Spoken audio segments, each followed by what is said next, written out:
All right, hey, it's good to be with you again today. And I was working with a client recently on this topic of managing and kind of working through separation anxiety and insecurity in marriage. And so I wanted to talk with you a little bit about that topic today. What is that separation anxiety and some of those insecurities that come with it? How does it develop? And what are some productive things that couples can do to work through that concern in marriage? So stay tuned, and I look forward to sharing more with you about that topic.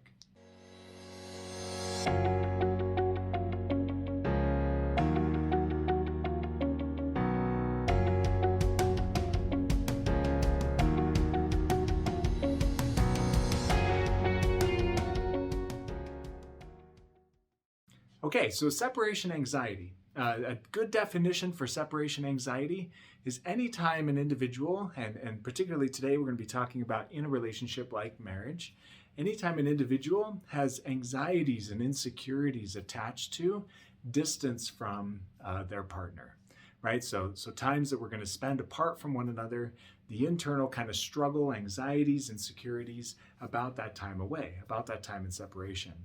And this can happen in a variety of situations, right? This can be really any time the couple is experiencing distance from one another. So that could be something as simple as my spouse going to work each day, and the 6 to 8 to 10 hours that we're going to spend apart, while we're at work. This could be business trips or other types of trips. We're going to spend multiple days apart. Or it could be much shorter than that, even just an hour or two while we go run some errands. At its most extreme, you can start to experience some of that separation anxiety and concern, even with some of those small trips apart from one another. So this can kind of show up in a lot of different ways. And where this separation anxiety comes from can be a variety of things as well. Oftentimes, in an individual's life, things have occurred earlier on in their world that have created some of this concern about being apart from their spouse. Everything from traumas in the past, in childhood, where some of those most significant relationships in the world tragedy ended up occurring while we were apart, or abandonment occurred in early childhood, which makes me anxious about being separated from somebody. So it could be trauma-based that way. It could be an ex relationship, so a previous partner that I was with that ended up, I find it out later that they were cheating on me, or I find out later that they were planning to leave me, and so they were spending this time apart, and it was kind of working against or destroying our relationship.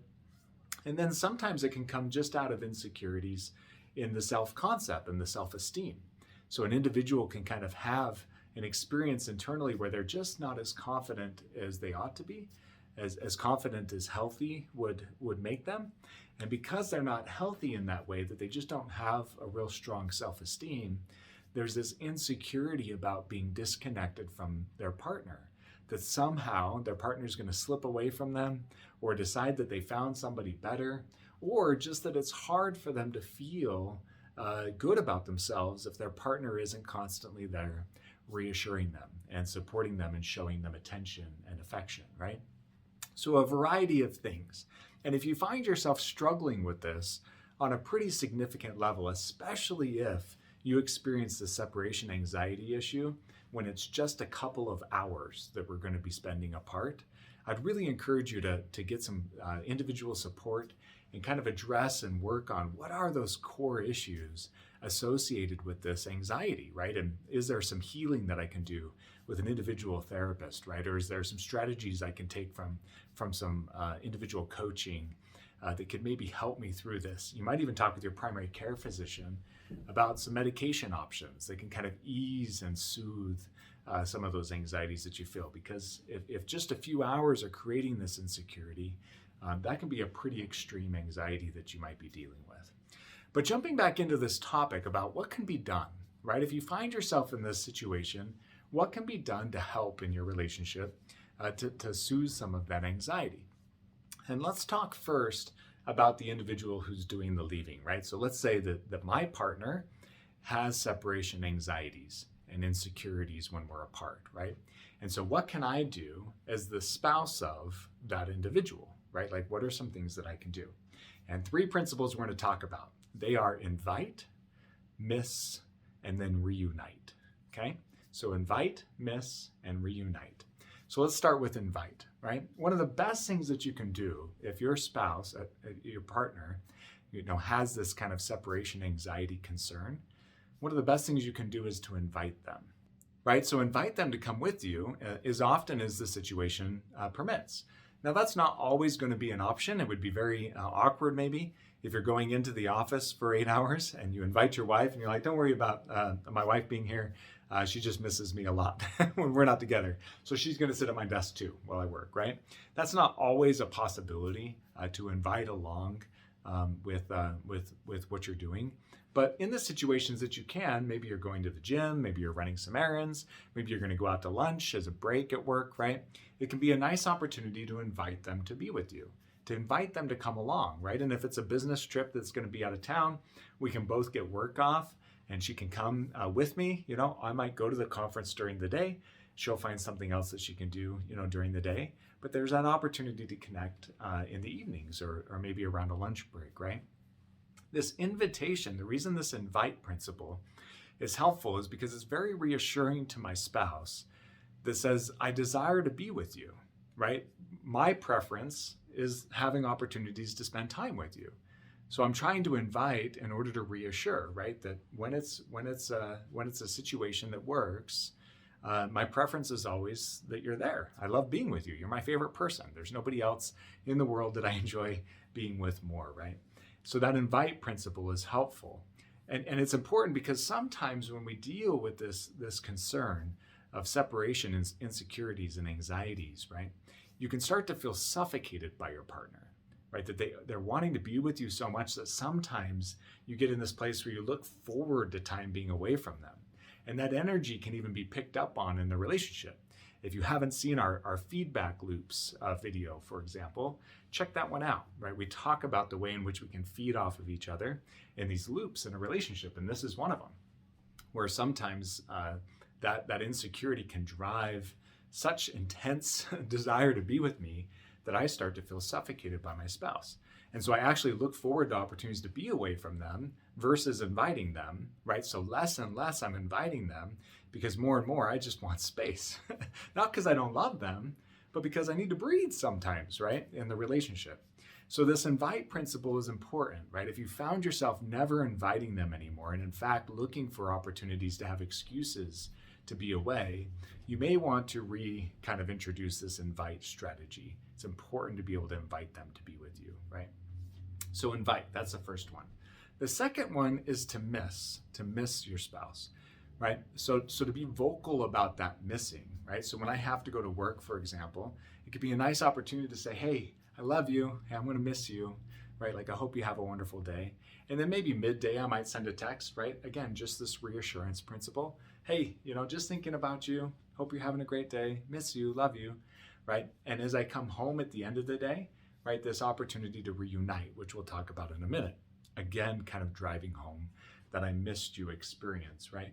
So this missing communication, right? Communicating that, hey, I miss you, again, is a reassuring experience for your spouse. It's an opportunity to share with them, even though we're apart, we're secure. I'm thinking about you. I'm feeling about you. I love you. I appreciate you, right? So being vocal about that. And you can do that in word, right? Like you can call and leave a voice message or talk over the phone for a minute. You can send that by text, right? You can send emojis, you can send gifts, right? Like whatever that might be to communicate this idea that I'm thinking about you, right? That we're still connected, even though we're apart. I'm still here. We're still connected. You have nothing to worry about. And I look forward to being with you again soon.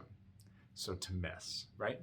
And then the third one is that reunite. So thinking intentionally about how I reunite with my partner, right? So when we have an opportunity to come back together again, after this absence that we've had with one another, being mindful about how I reunite with them. And you want to try to reunite with eyes wide and a smile on the face and a warm connection, right? A hug, a kiss, right? I've missed you. I'm grateful to be with you. I'm happy to see you again, right? That countenance kind of glowing and being joyful to be with your partner again can really go a long way to again, reassure them that while I was gone, I was thoughtful about them, right? It's hard for me too to be away from you, and I'm excited to be back with you, right? So that reuniting can be a really important time to reassure. So to invite them to come whenever possible with me, to miss them while I'm gone and to communicate that to them, and then to reunite with them in a really positive way, a way that communicates, I love you, I'm so happy to see you, right? The way that your eyes light up when you're dating one another and you go to pick them up for the date, right? You don't typically walk in and just be like, hey, good to see you, it's been a frustrating day, right? Like that's how we reunite when we've spent years together, when we start to get complacent in our relationship, right? We want to walk in and be like, hey, it's so good to see you. Come here. Give them a hug, give them a kiss, right? Tell them that you missed them. Tell them that you love them. It can be really reassuring for somebody who has some of this separation anxiety, right? So be thoughtful about those three principles. How often can I invite them? How do I show them that I miss them? And what are ways in which I can reunite with them, right? Now let's switch and let's talk on the side of the individual who has the insecurity. Right? So the individual who's experiencing the anxiety when my spouse leaves, right? I'm feeling the anxiety, I'm feeling the insecurities inside, and it's not fun for me to go. I'm having a hard time when they're gone, right? Again, three principles for this individual, and they are to communicate, to self-soothe, and to receive, right? So communicate, self-soothe, and receive. Let's start with communicate. Now, the reason that this principle is important, right, is the communicate principle says you need to get good at communicating what your needs are, what your fears are, what your concerns are, right? And you're not stating those as accusations, and you're not coming at your spouse critically. So you're not accusing them, you're not being suspicious of them, right? You're being thoughtful about the way in which you communicate needs, right? Saying things like, it's hard for me when we're apart, right? Or I miss you when we're apart and I want to be connected, or I get anxiety when we're not together, or here's some things that are helpful for me to help me feel less anxious, right? Learning to communicate about those. And of course, in order to share about those with my partner, I need to know a little bit about them myself, reflecting often, right, on what are those things that I'm feeling and how can I communicate them in a way that'll be helpful for my spouse to meet some of those fears or anxieties or needs or concerns or preferences that I may have, right? So to communicate, and communicate instead of criticize, communicate instead of being suspicious, right, or attacking. We want to communicate with each other in a way that I can just try to teach you what's happening inside me, what some of the feelings that I'm having, and what are some ways in which you can help kind of soothe some of those feelings that I'm having. So communicating about all that. The second is to self-soothe. And the reason this principle, self-soothe, is so important is because we have to remember that the anxiety largely, right, unless there is actually active infidelity or something going on in the relationship, obviously that would be a different story. But most of the time that there's a separation anxiety and insecurity, there isn't any real big reason to be nervous about the separation. It's hard, but there isn't really anything substantial there that's risking the relationship or creating a big problem other than what's in my mind and what's in my emotions, and maybe some of the things that I've been through in the past. So because of that, we want to be careful about how much we hold our spouse accountable for soothing our anxieties. We call that codependence, right? So a dependent personality, right, or a codependent person will be very focused on their spouse fixing for them all the thoughts and the feelings that are difficult for them to manage, instead of learning to manage those themselves, right? So we want to make sure that you're appropriately being responsible for your own emotions. And because of that, we need some strategies for self-soothing. We need to learn some principles for taking care of and calming down my emotions, right? And there's lots of books and resources out there that you can take a look at that talk about this topic, right? Coping strategies, healthy coping strategies, self-soothing strategies, everything from deep breathing strategies, right, or doing guided imagery stuff, yoga, relaxation strategies, talking with a friend, journaling, right, all kinds of things that an individual can do to really walk themselves off that ledge and manage their emotions. I even mentioned earlier this idea of looking into some medication management. That sometimes it can be helpful to talk with a professional and even look into kind of an anti-anxiety prescription medication that can help soothe some of those emotions. So whatever that might be, right? But learning to self-soothe is so important, so that I don't give too much responsibility to my partner all the time to soothe my anxieties. Now, the third principle is to receive. And this principle, this number 3 principle, is so important because oftentimes when I feel insecurity, I don't receive. In fact, I can find myself rejecting things that would be really good for me to try to internalize. Like my spouse, for example, may say, I miss you. I'm so happy to see you. And internally, I might be like, no, they don't. They don't actually miss me. They were happy to be away from me, right? Now they regret. I'm just a burden, right? I'm just emotional and dramatic all the time. They didn't really miss me at all, right? So I can talk myself out of receiving that missing that they might do, right? Or when they invite me to come with them, right? Like when they invite me to come run some errands or things, I might internally be like, well, you invite me to come do some errands with you, but if you really cared about me, you would invite me to go on that work trip with you or whatever it is, right? Like the insecurities inside us, in other words, can make us reject so much reassuring information in the relationship that I'm filtering out all the things that could be helpful for me to feel secure. And instead, I'm focused on all the things that create insecurity. All the times that I can feel that I'm annoying you or that I'm bothering you or that you want space from me, right? That I'm hyper focused on those, and I'm filtering out all the times that you're actually showing me positive reassurance about our relationship and about our security. So that receiving one is extremely important. So we want to communicate, learn to communicate about what my needs are and some things that would be helpful, preferences for you to know and be aware of about me, communicating some of my experiences so that you can validate and reassure me. I want to self-soothe, so I'm not giving you too much responsibility for my anxieties, that I'm taking responsibility for my anxieties. And then I want to receive, right? When you're offering this reassurance to me, I want to practice bringing it in instead of just rejecting all of it. I want to practice letting that come into me and letting that kind of make a difference for me in my life. So those 3 things. So if I'm on the side of the spouse who has the partner who is struggling with some attachment insecurities and some separation anxieties, I want to be thoughtful about inviting them, missing them, and reuniting with them. And if I'm on the side of the individual who's struggling with the anxiety, right, this really experiencing the separation anxiety, I want to communicate, I want to self-soothe, and I want to receive. So if you're a couple that's dealing with some of the separation anxiety in your relationship, applying these 3 principles on both sides of the relationship, right? Both partners, both the anxious one and the one who's supporting the one with the anxiety, applying these 3 principles on both sides can do wonders for helping reassure and strengthen and support security in the relationship, right? We want both individuals to feel attached and strongly connected and confident about the relationship that they have. And we can use these principles to kind of break this negative feedback loop of feeling insecure, which creates suffocation for my partner.